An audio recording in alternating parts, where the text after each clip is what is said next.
진짜 우리나라 자동차판만큼 이렇게 헛소리가 많은 나라도 없을 거야. 무슨 뭐 포르쉐가 기술력이 없어가지고 2단 미션을 넣었다 그러질 않나. 그 자칭 1호라고 하시는 분은 또 급발진 원인을 뭐 세계 최초로 자기가 규명했다 그러질 않나. 알루미늄 막 때려보면서 와 진동이 상쇄되는 게 막 느껴진다고 막 이러고 앉았고. 이거 무슨 그리고 빠질 수 없지. 드럼 브레이크. 뭔 놈의 뭐 타보지도 않고 뭐 드럼 브레이크는 뭐 여러분 목숨을 담보로 뭐 돈을 아끼기 위한. 자, 근데 여러분 방금 얘기한 것들의 버금가는 헛소리가 또 하나 있는데, 일본이 기술이 안 돼서 전기차를 못 만든다는 거예요. 진짜.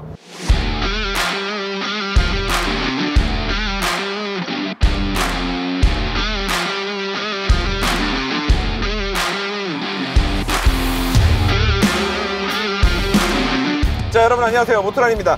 오랜만에 또 일본차 리뷰하는데요. 최근에 리뷰했던 게 뭐 수프라, LC500, 시에나 하이브리드 정도 생각이 나는데, 개인적으로는 일본차를 참 좋아합니다. 그런데 이제 저희 채널의 특성상 시청자분들이 협찬해주시는 차량으로 이제 리뷰를 하다 보니까 아무래도 요즘에 일본차 판매량이 좀 떨어져 있는 상황에서는 일본 차량의 협찬 자체도 그만큼 더될 수밖에 없는 것 같아요. 그래서 좀 양해를 해주시고, 오늘은 또 이렇게 감사하게도 그 상도동에 계신 시청자분께서 또 NX450H 플러스 사모님 차로 구매를 하셨는데 차 뺏어다가 지금 저한테 보내주셨습니다. 보통 이제 사모님 차 뺏어가지고 지금 보내주시는 경우들이 종종 있는데 굉장히 좀 눈치가 보입니다. 괜히 제가 죄 짓는 것 같고. 아무튼 덕분에 너무 재밌게 잘 타보고 오늘 이렇게 촬영도 할 수 있게 됐습니다. 감사합니다. 자, 그야말로 요즘은 하이브리드 전성시대입니다. 거기에다가 이제는 EV, 전기차까지 가세해서 정말 자동차의 파워트레인이 다양해지고 있는데, 그 와중에서도 얘는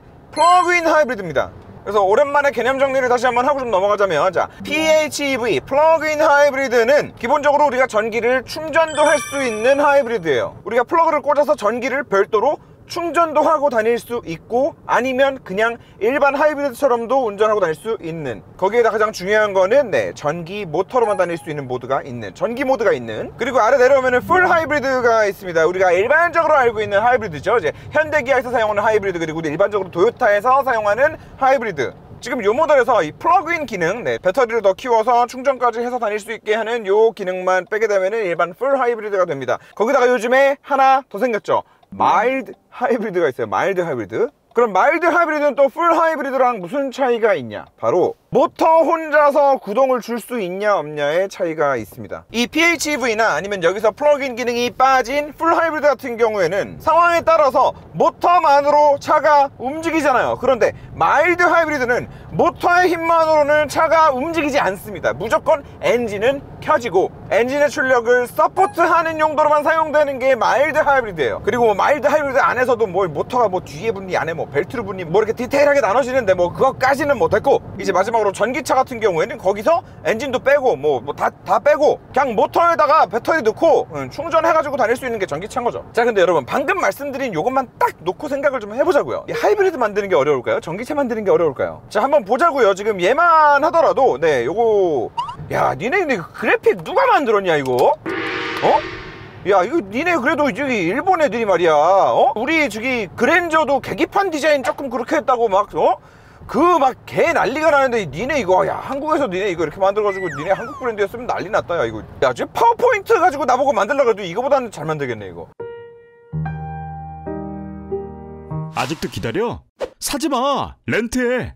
아무튼 뭐 지금 이것만 보더라도 악셀을 딱 밟으면 순간적으로 시동이 걸리면서 배터리에서 오는 전력을 모터에다 보내서 모터 플러스 엔진의 힘을 합해서 거기서 또 그걸로 기어비를 만들어 주면서 그걸 바퀴에다가 보내서 동력을 주다가 거기서 조금 더 밟으면 얘는 심지어 또 4륜이야. 모터가 뒤에 또 있어. 갑자기 뒤쪽 모터도 또 깨워가지고 같이 주다가 거기서 악셀을 딱 띄고 브레이크를 밟는다. 그러면은 전부 다 끈 다음에 앞뒤에 있는 모터에서 다시 또 순간적으로 회생제동을 일으켜서 제동력을 부드럽게 만들면서도 배터리에 전력을 갖다 채워줘야 돼요. 이 짓을 끊임없이 운전을 하는 내내 악셀에 발을 댔다 떨어뜨렸다 하는 그 모든 순간에 이거를 계속 해야 된단 말이야. 그러면서도 브레이킹 시에, 악셀을 밟을 때, 가속 시에, 감속 시에 이질감이 없어야 돼요. 거기다가 얘는 또 플러그인이잖아. 플러그인. 여기서 EV 모드로 싹 바꾸는 순간 엔진이고 뭐고 그냥 다 끊고 이제 그냥 또 EV 모드로만 다니게 되는 거예요. 이렇게 하이브리드 시스템은 굉장히 복잡하게 돌아가요. 그런데 생각을 해보면 전기는 기업이 만들어줄 필요, 뭐 파워 스플릿 디바이스가 뭐 트랜스미션의 역할을 막 해주면서 뭐 난리를 칠 필요 없죠. 엔진을 막 껐다가 붙였다가 뭐 엔진이 냉간시에 갑자기 켜졌는데 뭐 엔진 스크래치가 나니 어쩌니 엔진 오일 점도가 어쩌니 저쩌니 무슨 뭐 난리 칠 필요가 없어요. 현대기아 하이브리드 같은 경우도 맨날 뭐 엔진 클러치가 뭐 어쩌니 저쩌니 뭐 차가 안 나가요, 이질감이 생겨요, 난리를 치잖아요. 전기차는 근데 그럴 필요가 없는 거예요. 네. 얼마나 편해. 그리고 전기차는 전기가 모자르면 충전해서 채워 넣잖아요.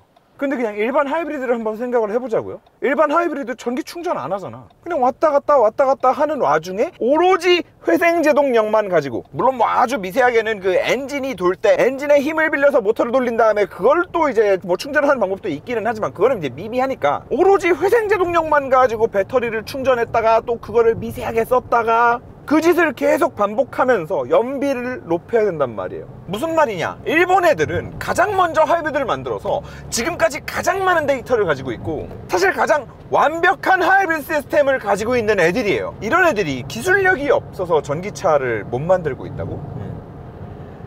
그런 헛소리가 어딨어 세상에. 그리고 특히나 토요타가 이 E4 시스템, 하이브리드는 하이브리드인데 여기에 4륜구동 시스템을 만들면서 와, 얘는 진짜 넘사벽이구나 라는 거를 또 한 번 보여줬는데, 현대기아 하이브리드 4륜구동은 그냥 앞에 하이브리드 시스템 똑같이 있어요. 그냥 앞에 모터 하나 있어요. 그리고 앞에 있는 트랜스퍼 케이스에서 프로펠러 샤프트 뒤쪽으로 하나 쭉 빼가지고 뒤에 있는 디퍼렌셜에 물려가지고 일반 내연기관이랑 똑같은 4륜구동 시스템을 만든 거야. 근데 얘네는 4륜구동이거든요 2차 4륜구동이에요 그런데 이 토요타 하이브리드의 4륜구동 시스템은 네, 프로펠러 샤프트가 지나가지 않습니다. 네, 뒤에 모터가 하나 들어가 있어요. 네, 지금 여기서도 보면은 뒤에 모터가 있죠. 네, 전기차도 아닌데 하이브리드에서부터 이미 앞뒤에 모터를 따로 써요. 그래서 뒤쪽에 출력이 필요한 상황에서도 네, 불필요하게 앞쪽에서부터 프로펠러 샤프트를 걸어서 뒤쪽으로 쭉 빠져나가면서 거기서부터 오는 불필요한 구동 손실을 없애버린 거죠. 그리고 달리다가 이렇게 브레이킹을 했을 때 회생제동력을 만들어내주는 모터도 앞뒤로 두 개 다 보니까 이 하이브리드를 가지고 4륜구동을 만들어낸 다음에 이제 굉장히 효율까지 한 번에 다 잡은 그런 시스템을 만들었다라고 볼 수 있습니다. 이제 이렇게까지 해놓은 상태에서 앞에 이제 엔진 빼고 그냥 좀 모터 키우고 배터리 사이즈 키우면 뭐 전기차죠 뭐. 자, 그런데 이게 또 궁금하실 수 있습니다. 야, 그럼 도대체 전기차 왜 안 만드는 건데? 물론 뭐 그거는 그 토요타 경영진들만이 100% 이유를 다 잘 알겠지만 제가 보기에는 그냥 그래, 아직 만들 이유가 없어서, 만들 이유가 없기 때문에. 지금 모든 브랜드들이 전기차를 만드는 거는 규제 때문이에요. 유로 4, 유로 5, 뭐 6, 7, 뭐 이제는 뭐 이제 브레이크 분진까지 규제하겠다 그래가지고 드럼 브레이크가 나오고 있잖아요. 결국에 세계적인 차원에서 그렇게 환경 규제를 하면서 자동차 브랜드들한테 탄소 배출하지 마라는 거예요. 근데 탄소 배출 어떻게 하지 마?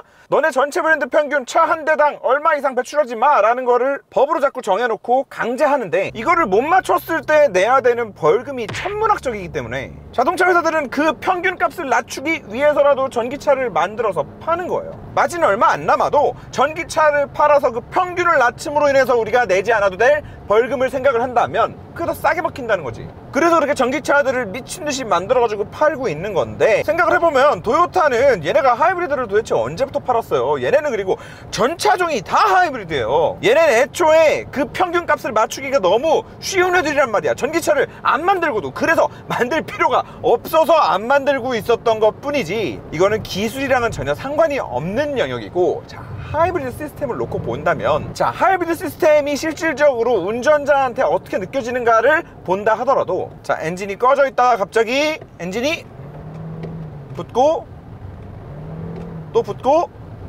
또 붙고 하는 모든 과정에 있어서 진짜 압도적으로 부드러운 느낌을 만들어 줍니다. 물론 현대기아의 하이브리드도 이제는 달리는 도중에 갑자기 엔진이 딱 켜져서 출력의 서포트를 딱 해줄 때, 그때 엔진이 붙는 느낌이 이제는 거의 얘랑 비교했을 때 차이가 이제 없는 수준까지 올라왔어요. 그리고 현대기아 리뷰를 하면서도 말씀을 드렸지만 특정 영역에서는 이제 토요타의 하이브리드 시스템보다 더 나은 점도 보여요. 첫 번째는 엔진의 진동과 소음. 얘네는 좀 시끄럽거든. 이 토요타 하이브리드의 거의 뭐 유일한 단점이 있기도 한데, 얘네는 배기량 불문하고 일단 하이브리드 엔진들은 전부 다 엔진 자체가 진동이랑 소음이 좀 있어요. 근데 이 부분에서는 현대기아가 오히려 더 낫고, 그리고 현대기아는 미션이 있잖아요. 미션이 들어가잖아. 그래서 아무래도 운전할 때 그런 이질감도 별로 없고요. 그러니까 아무래도 운전하는 맛도 좀 있고. 하지만 다른 브랜드들이 이 PSD가 들어가 있는 이 토요타의 하이브리드 시스템을 절대 이길 수 없는 것 중 하나가 방금 말씀드린 그 어떤 상황에서 그 어떻게 엔진을 깨워서 갖다 붙여도 절대 엔진이 붙는 이 딜레이가 생기지 않는다는 거. 이 과정에서 바퀴로 동력이 전달되는 데까지의 이질감이 정말 1도 없다는 거. 그리고 현대기아 같은 경우에는 하이브리드 4륜구동 타잖아요. 4륜구동이 아무래도 이질감이 좀 더 있어요.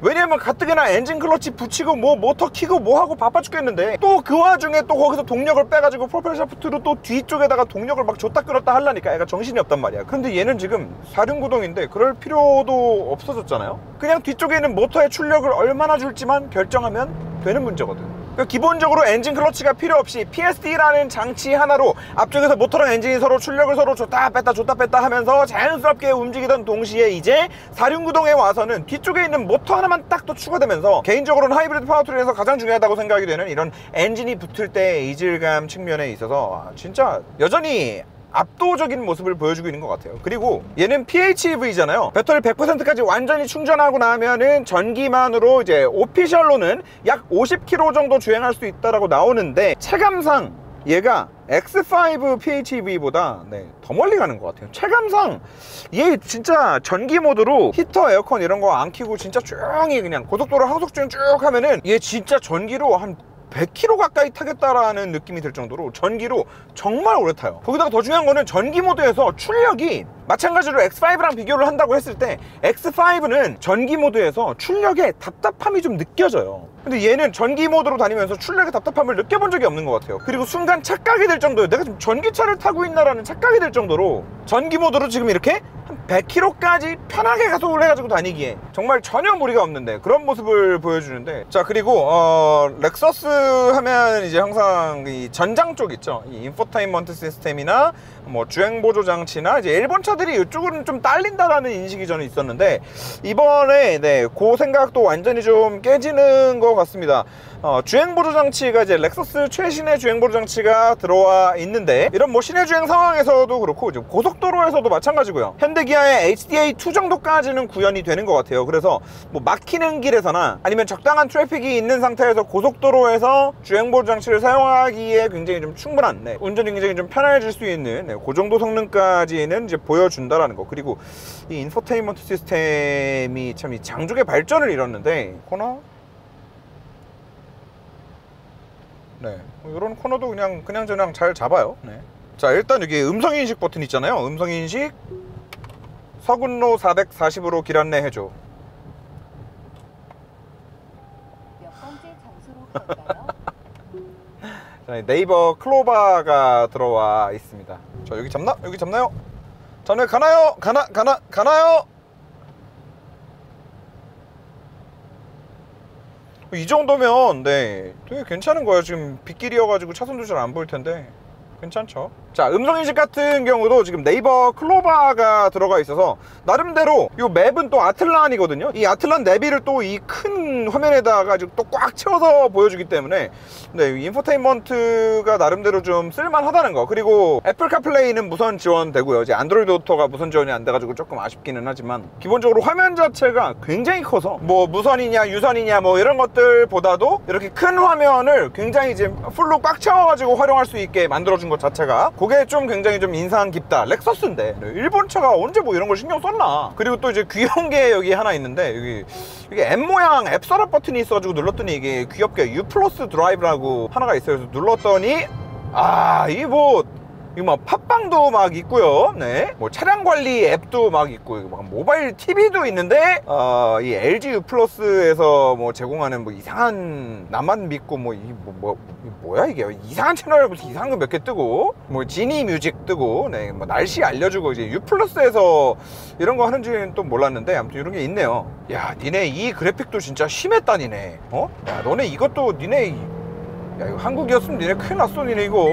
자 아무튼 그렇고 생각보다 차가 굉장히 잘 나갑니다. 얘가 공차 중량이 가볍지가 않아요. 나름 플러그인 하이브리드잖아요. 나름 PHEV여서 공차 중량이 2톤입니다. 그런데 일단 뭐 제로백 영역도 제로백 영역이지만 EV 모드 아닌 그냥 하이브리드 모드로 다닐 때 기준으로 한 150까지는 진짜 그냥 쉴 새 없이 올라가요. 쉴 새 없이. 그리고 또 거기다가 고속 안정감도 나쁘지 않은 편이어서 고속 항속 크루징을 하기에도 나쁘지 않은 세팅이고, 그리고 플러그인 하이브리드 차량들에서 많이 나오는 단점 중에 하나가 얘는 무거운 배터리를 갑자기 이만큼 늘려가지고 이제 위쪽에다가 얹어놓는 바람에 이런 노면이 좀 불규칙한 곳에서 저속으로 주행하는 상황에서 차가 좌우로 많이 뒤뚱뒤뚱 거린다라는 게 있거든요. 그게 이제 가장 심한 차가 이제 GLE PHEV 같은 차들, X5는 괜찮고요. 아무튼 그런 문제가 좀 있는데, 지금 얘는 거의 뭐 전기차 수준으로 배터리를 바닥에다 일단 쭉 깔아놔가지고 공차 중량이 늘어나기는 늘어났지만 이제 뭐 방지턱을 넘는다거나 아니면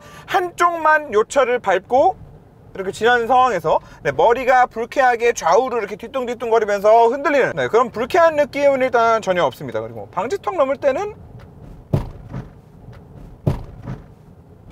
방지턱 넘을 때 이렇게 충격을 흡수해주는 한계치가 높진 않아요. 어우. 항상 테스트하는 방지턱인데, 하체 세팅이 전반적으로 되게 그냥 쫀쫀하니 뭐 그냥 적당히 부드러우면서 괜찮은데, 이렇게 방지턱 같이 굉장히 크게 한번 떴다 떨어지는 큰 요철을 넘을 때는 서스펜션의 한계가 좀 굉장히 낮은 것 같습니다. 근데 방지턱 넘을 때 느낌이 좀 별로예요. 고속에서는 나쁘지 않았는데 방지턱 넘을 때가 약간 현기의 냄새가 좀, 약간 좀 투싼 냄새가 좀 나는.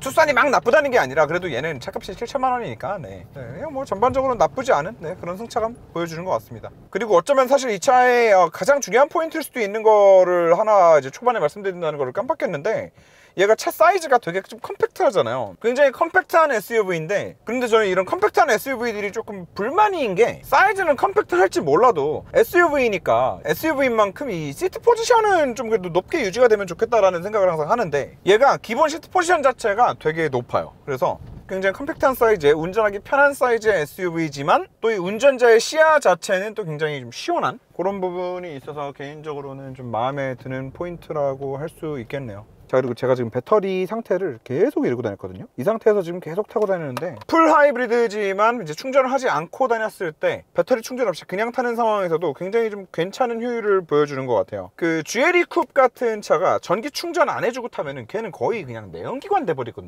거의 모터를 안 써. 그러니까 효율이 안 나온다는 얘기죠. 근데 지금 얘 같은 경우에는 전기 충전 안 하고 타는데 그냥 하이브리드처럼 탔어요. 아무튼 요거 충전을 좀 한 다음에 전기 모드에서의 느낌도 마지막으로 살짝만 좀 말씀을 드려보는 것으로 하겠습니다. 좀 이따 만나요.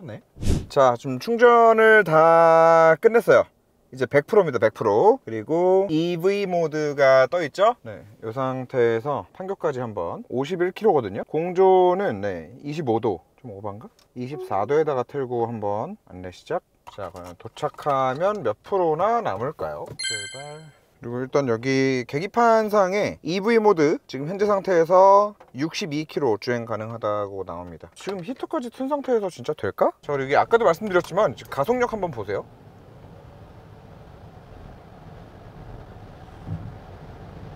와, 그냥 뭐 코나나 니로 EV 정도?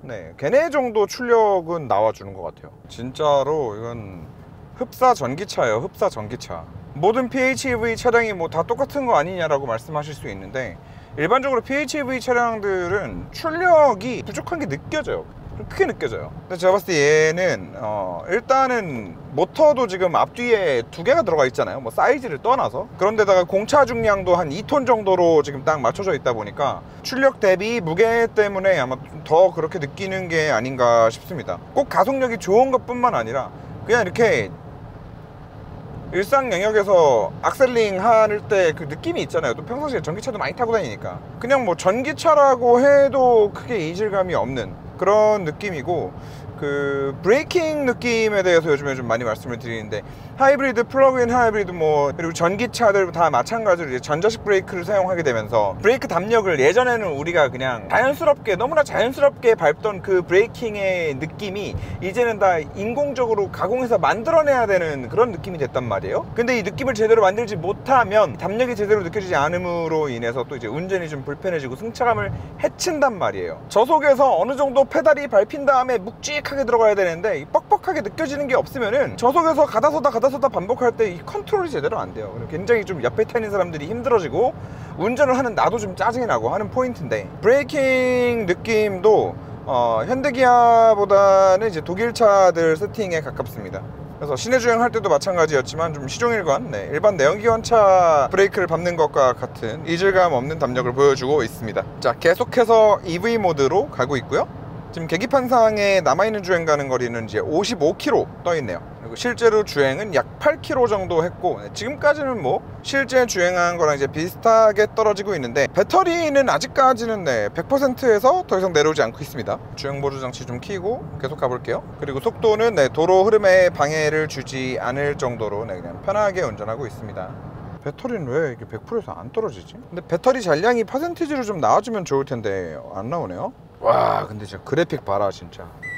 이것도 현대기아가 했어 봐라 진짜. 거의 아마 대국민 사과해야 됐을 걸 이거는. 그 그랜저 그거 가지고도 그 난리인데, 와 이건 진짜, 근데 이건 너무 심한 거 아닌가 진짜. 아니 적어도 알아보긴 해놔야지. 뭐야 이게.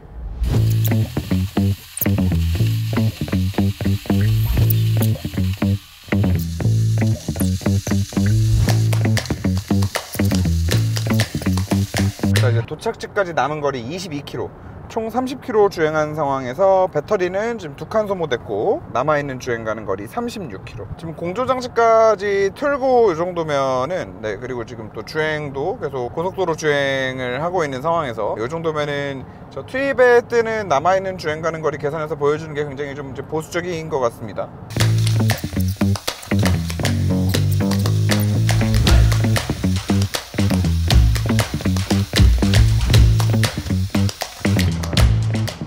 또 빠졌습니다. 요 연두색까지가 이제 전기만으로 갈 수 있는 배터리 구간인 것 같고, 저 아래 파란색 있죠? 저 파란색은 이제 하이브리드로 사용하는 배터리 구간인 것 같아요. 그래서 실질적으로 배터리 사이즈가 뭐 반 이상 남기는 했지만, 전기 모드로만 다닐 수 있는 배터리 사이즈는 이제 반 이상을 사용한 느낌이다. 남아있는 주행 가는 거리는 28km, 지금 현재 약 40km 주행했고요. 이 정도면은 진짜 히터도 안 틀고 날씨 괜찮을 때 전기 모드로 다니면은, 잘만 운전하면은 진짜 뭐 한 8, 90km까지도 무난하게 운전할 수 있을 것 같은 그런 주행거리를 보여주는 것 같습니다. 자, 이왕 찍은 거 뭐 도착까지 한번 가보죠. 이제 12km 남았으니까.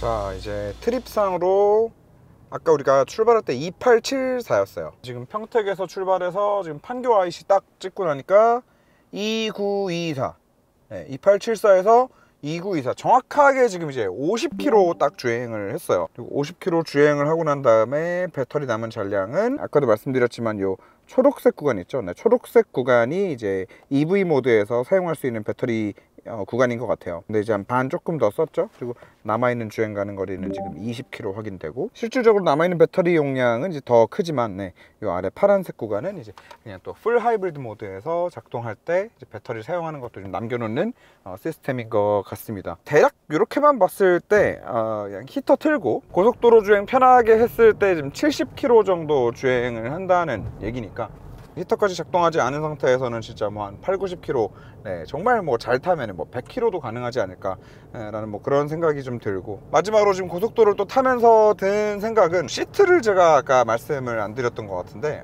시트가 좀 불편해요. 이게 모르겠습니다. 이 F스포츠 트림 같은 경우에는 어떨지 모르겠는데, 지금 이 트림 같은 경우에는 지금 제가 앉았을 때 허벅지 길이가 거의 딱 맞거나 저한테도 좀 허벅지가 좀 짧은 듯한 느낌이거든요. 일반적으로 이제 여성분들 앉으셨을 때는 이제 허벅지가 불편하다라는 거를 느끼시지 못할 수도 있겠지만, 어지간한 남성분들 타시기에는 시트가 좀 다 작다고 느끼실 겁니다. 그래서 시트가 좀 이제 허벅지 길이가 너무 짧아서 불편하다. 폭스바겐 같은 경우에는 예전에 허벅지 길이가 너무 길어가지고 불편한데 좀 그런 얘기들이 있었는데, 얘는 지금 허벅지 길이가 너무 짧아서 조금 불편한 느낌이 있고, 고속도로에서의 승차감이 이렇게 좀 어느 정도 안정감 있으면서 그냥 부드러운 느낌을 만들면서 고속도로에서 느낌 괜찮은 것 같아요. 그래서 결론적으로 7천만 원이거든요. 할인은 거의 없습니다. 그래서 살 거냐 라고 한다면, 아직 전기차까지 가기에는 조금 부담스럽고, 이 사이즈의 컴팩트한 SUV가 필요한데, X3나 GLC로 가기에는 좀 오프런도 좀 딸리고, 걔는 또 PHEV 가려면 또 너무 비싸지고, 그리고 오히려 또 너무 흔하기도 하고 라고 한다면, 이거는 진짜 굉장히 훌륭한 대안이 될 것 같다. 그리고 꼭 PHEV들만 놓고 비교하는 게 아니라 하더라도 그냥 7천만 원으로 수입 SUV 뭐 살래? 라고 했을 때 얘를 놓고 선뜻 X3를 사기 좀 힘든 차가 아닌가. 집에 완속 충전기 혹은 회사에 완속 충전기라도 있다면 저는 아무래도 X3 4기통 내연 살래 이거 살래 그러면 저는 여기에 손이 갈 것 같습니다. 관심 있으신 분들 요 급의 요 가격대의 차량들 굉장히 많이 보는 세그먼트잖아요. 요거 충분히 시승해 보신 다음에 결정하시면 좋을 것 같습니다. 신형 GLC가 좀 기대되는데, 신형 GLC 같은 경우에는 아직 안 타봐서 모르지만 X3랑만 놓고 비교해 봤을 때 충분히 메리트가 있는 차량인 것 같다. 여기까지. 안녕.